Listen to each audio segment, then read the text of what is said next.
Bir zirve yırtıcı nasıl av olur? Öyle gelişmiş, öyle ölümcül bir silah sistemi hayal edin ki tek bir özel amaç için tasarlanmış.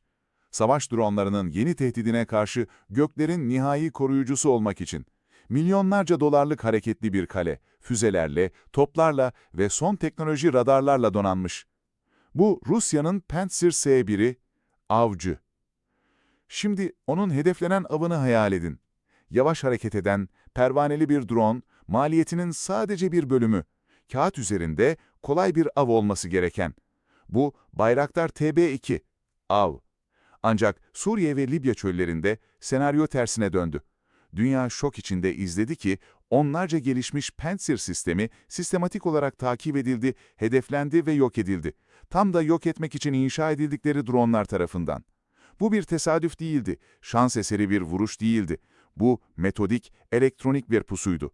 Sistemler arası bir sistemin, zekice taktiklerin ve ölümcül bir mühendislik kusurunun dünyanın en çok korkulan hava savunma silahlarından birini kolay bir hedefe nasıl dönüştürdüğünün hikayesi. Bu, modern ordulara acımasız bir ders veren imkansız mühendisliğin hikayesi. 21. yüzyıl savaş alanında her zaman en güçlü olan hayatta kalmaz, en zeki olan kalır. Avcının nasıl alt edildiğini anlamak için, öncelikle onun tasarlanmış olduğu saf teknolojik dehşeti kavramak gerekir. NATO tarafından SA-22 Greyhound olarak bilinen Pantsir S-1 sadece bir füze fırlatıcı değildir. O, kendi kendine yeten, hepsi bir arada bir ölüm balonu gibidir. Ağır hizmet tipi 8x8 KAMAZ kamyonuna monte edilmiş bu sistem, tamamen entegre bir Short Range Air Defense yani SORAD sistemidir. Görevi, hava üsleri, komuta merkezleri ve uzun menzilli füze bataryaları gibi yüksek değerli hedefleri alçaktan ve yavaş uçan her şeyden korumaktır. Seyir füzeleri, saldırı helikopterleri ve özellikle büyüyen Unmanned Aerial Vehicles yani UAV'ler tehdidinden. Pantsir, 1990'larda yüksek irtifa, uzun menzilli hava savunma sistemlerinin basitçe çözemediği taktiksel sorunlara bir yanıt olarak tasarlandı. O, nihai, aşılmaz bir duvar, hiçbir şeyin geçemeyeceği yakın koruma olarak planlandı. İlk ortaya çıktığında yetenekleri bilim kurgudan fırlamış gibi görünüyordu. Sofistike Rus mühendisliğinin bir kanıtıydı. Savaş alanında Suriye'deki ilk performansları, korkunç bir verimlilikle dronları ve roketleri gökten silerek ölümcül itibarını doğrular gibiydi. Hızlıydı, mobil bir sistemdi ve ölümcüldü. Her açıdan bakıldığında kusursuz bir avcıydı. Peki ama gerçekte nasıl çalışır? Pantsir'in dehası, bir hava savunma engajmanının her aşamasını tek bir araçta birleştirmesidir. Taretine bakın, döner bir kaide üzerinde eksiksiz bir imha zinciri görüyorsunuz. İlk olarak bir RS, bir E hedef tespit radarı bulunur. Bu dönen S-bandı anten sistemin gözüdür. Sürekli 360 derece tarama yaparak yaklaşık 36 kilometre ya da 22 mil menzile kadar tehditleri arar. Potansiyel bir hedef tespit ettiğinde onu ikinci daha güçlü radara devreder, bir RS-2, bir E engajman radarına.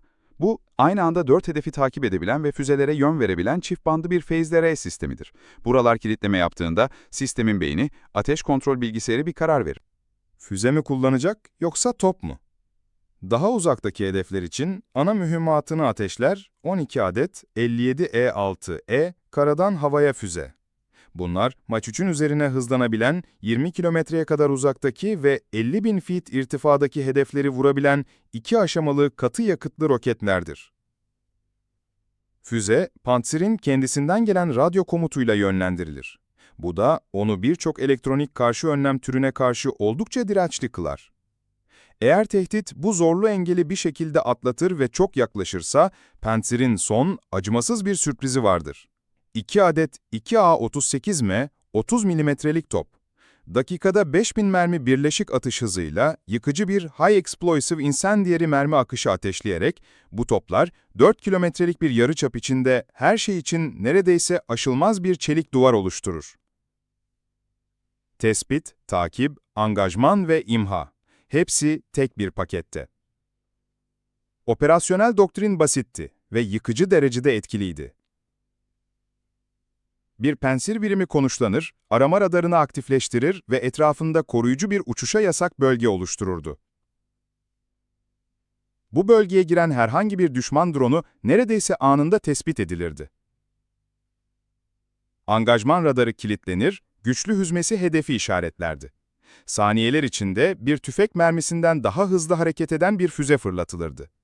Havada çığlık atardı, millerce ötedeki drone operatörü ekranında bir parıltı görür ve ardından parazit. Angajman 1 dakikadan kısa sürede biterdi.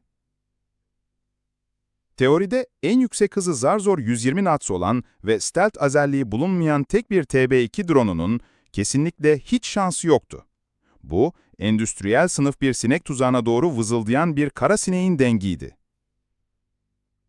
Pansir, birleştirilmiş mühendisliğin bir harikasıydı. Kendi alanının tartışmasız kralı olmak üzere tasarlanmıştı. Ancak gerçek dünya çatışmasının acımasız laboratuvarında bir sistemin en büyük gücü genellikle en ölümcül zayıflığını gizleyebilir. Ve her kale ne kadar iyi tasarlanmış olursa olsun bir kör noktaya sahiptir. Bu denklemin diğer tarafında ise Bayraktar TB2 var. Şimdi özelliklerine baktığımızda tamamen güçsüz görünüyor. Sadece 70 knot, yani saatte yaklaşık 80 mil seyir hızına sahip. Kompozit gövdesi, küçük bir kuşun radar kesit alanına sahip. Ancak kesinlikle bir hayalet uçak değil. Rotax 912 motoru, askeri avcı uçaklarından çok hafif sivil uçaklarda daha sık görülür. Ama TB2'nin gücü hızında veya zırhında değil, sabrında ve perspektifinde yatıyor.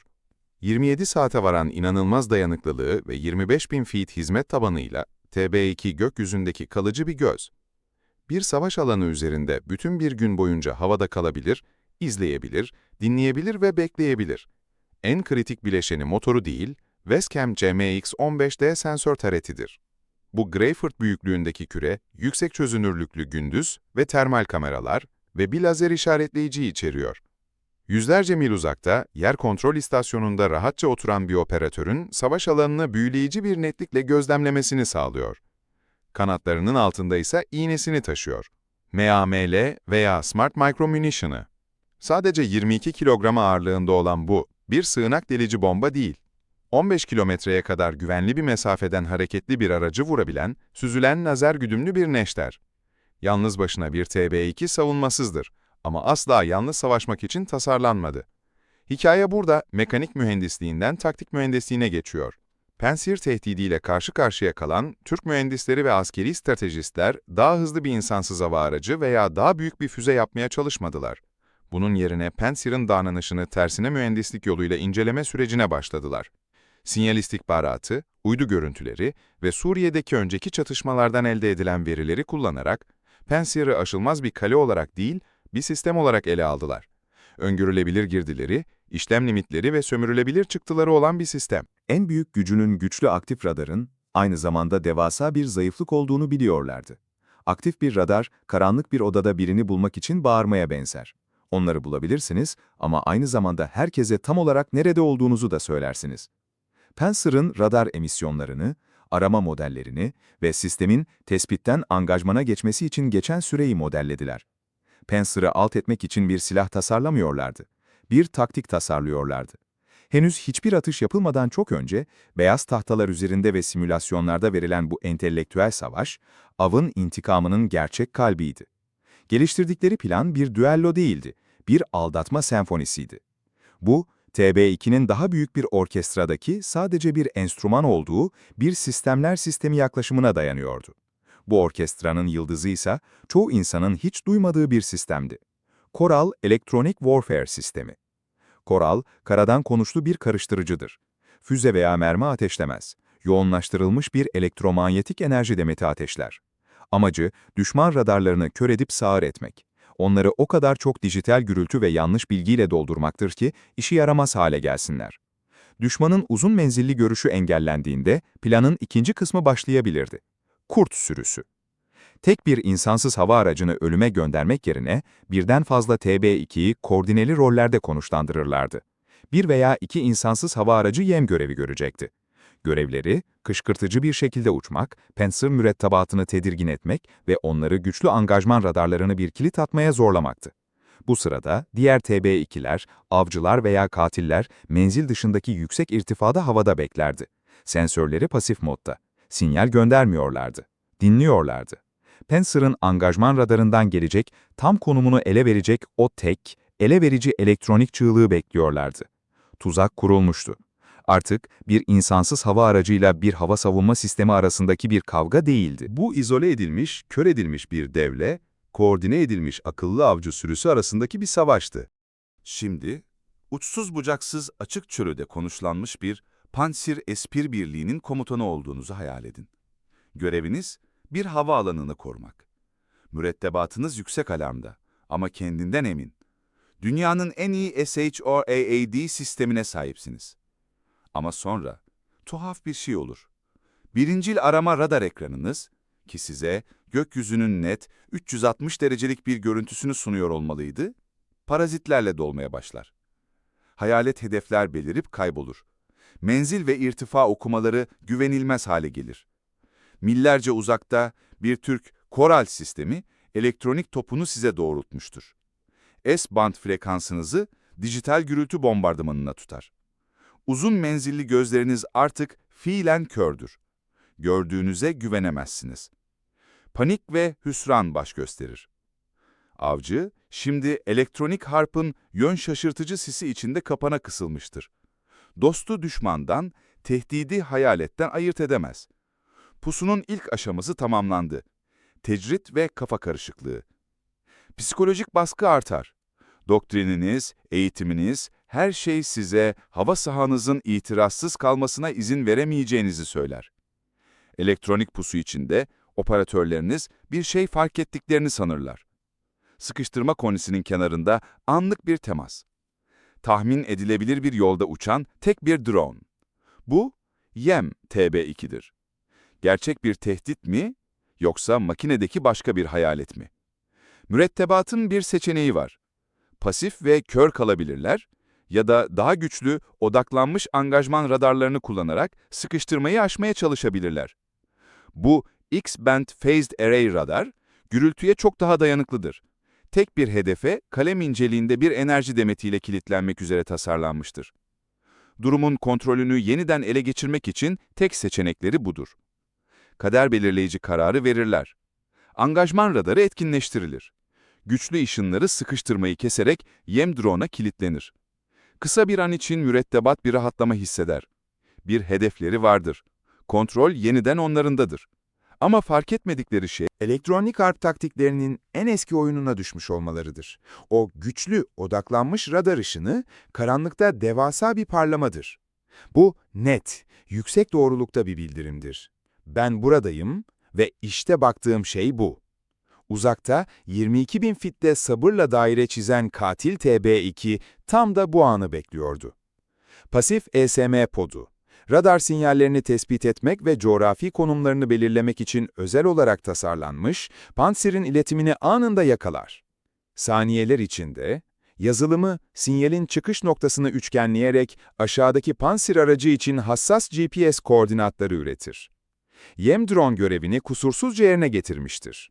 Avcıyı tam konumunu ifşa etmeye zorlamıştır. Katil TB2'nin operatörünün ekranında yeni bir sembol belirir. Pantsir'in konumunu milimetrik hassasiyetle işaretler. Elektronik pusu kurulmuştur. Avcı avını bulmaya çabalarken farkında olmadan kendi kafasına bir hedef tahtası yerleştirmiştir. Oyun değişti.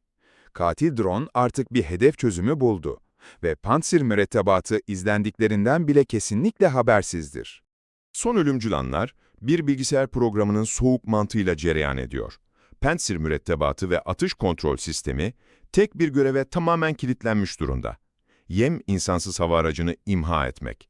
Sistemin işlemcisi, hedefin yörüngesini, füzenin uçuş yolunu ve kesişim noktasını hesaplıyor. Tüm bunlar olurken, Coral Jammer'ın arka plan gürültüsüyle mücadele ediyor. Operatörün dikkati konsola kilitlenmiş, kilitlenme sembolojisini izliyor, fırlatma komutunu vermeye hazırlanıyor. Bu kritik anda Pantsir, kendi her şey bir arada tasarımının kurbanı oluyor. Beyni, radarı ve silahları gökyüzünde tek bir noktaya odaklanmış durumda. Tüm dikkatini üzerine çekmek için kasten yerleştirilmiş bir yem. Bir vuruşa saniyeler kaldığına inanıyorlar. Gerçekte ise kendi yıkımlarından saniyeler uzaktalar. Bu 21. yüzyıl teknolojisiyle icra edilmiş klasik bir yanıltma vakası. Avcı, önündeki avına o kadar odaklanmış durumda ki, üzerindeki gökyüzünü kontrol etmeyi unutmuş. İşte tam da burada kritik ve nihayetinde ölümcül bir mühendislik hatası devreye giriyor. Ölüm halkası. Pantsir'in radar kapsam alanı mükemmel bir küre değil. O bir kubbe. Ve bir halka gibi bu kubbenin merkezinde bir delik var. Aracın hemen üzerinde bir sessizlik konisi var. Radarı göremeyen, zirvesindeki kör bir nokta. Sistem ileriye bakmak üzere tasarlanmış, doğrudan yukarı değil. Katil TB2, Pantsir'in koordinatlarını elektronik emisyonlarından edinmiş olarak alçak, riskli bir saldırı sortisi yapmaya ihtiyaç duymuyor. Operasyonel tavanına yaklaşık 25.000 feet yüksekliğine tırmanıyor ve kendisini doğrudan bu radar kör noktasının içine konumlandırıyor. Bu sığınaktan operatörü Pantsir aracını çıplak gözle görünmez bir lazerle işaretliyor. Ardından silahını serbest bırakıyor. Tek bir MAM-L mühimmatı. 22 kilogramlık bombanın güçlü bir roket motoru yok. O sadece süzülüyor, küçük kanatları onu sessizce ve şaşmaz bir şekilde lazer noktasına doğru yönlendiriyor. Pantsir mürettebatı için. Hiçbir uyarı yok, hiçbir radar alarmı, hiçbir füze fırlatma tespiti. Sadece gökyüzünden düşen sessiz, görünmez bir ölüm. İşte bu, başarısızlıklar silsilesi. Gelen MEM'le, düşük termal ve radar izine sahip küçük, süzülen bir mühimmat. Pantsir'in radarı yem insansız hava aracına doğru dışarıya bakıyor ve doğrudan üzerinde tamamen kör durumda. Bu yüzden silahın terminal dalışını tespit edemiyor. Hatta mucize eseri, ikincil bir sensör gelen mühimmatı anlık olarak yakalasa bile, sistem felaketle sonuçlanan bir mantık döngüsüyle karşı karşıya kalacaktı. Tüm işlem gücü birincil angajmana adanmış durumda. Yem insansız hava aracından ayrılıp, radarını çevirip, minik hızla yaklaşan mühimmat üzerinde yeni bir iz edinip toplarını zamanında ateşleyebilir miydi? Cevap hayır. OODA Loop, Observe, Orient, Decide, Act tamamen bozulmuş durumda. Sistem doymuş durumda. Makina ya da onu işleten adamlar yeni tehdidi idrak etmeden öldürme zinciri tamamlanmış oluyor. MMLL, bir aile sedanından daha ucuza mal olan bir mühimmat. 15 milyon dolarlık Pantsir'in taretine isabet ediyor. Ortaya çıkan patlama aracı parçalıyor, hazır füze ve mühimmatı felaketle sonuçlanan ikincil bir patlamayla ateşliyor. Mükemmel avcı alevler içinde kalıyor, kusursuzca istismar edilmiş bir dizi hatanın anıtı olarak.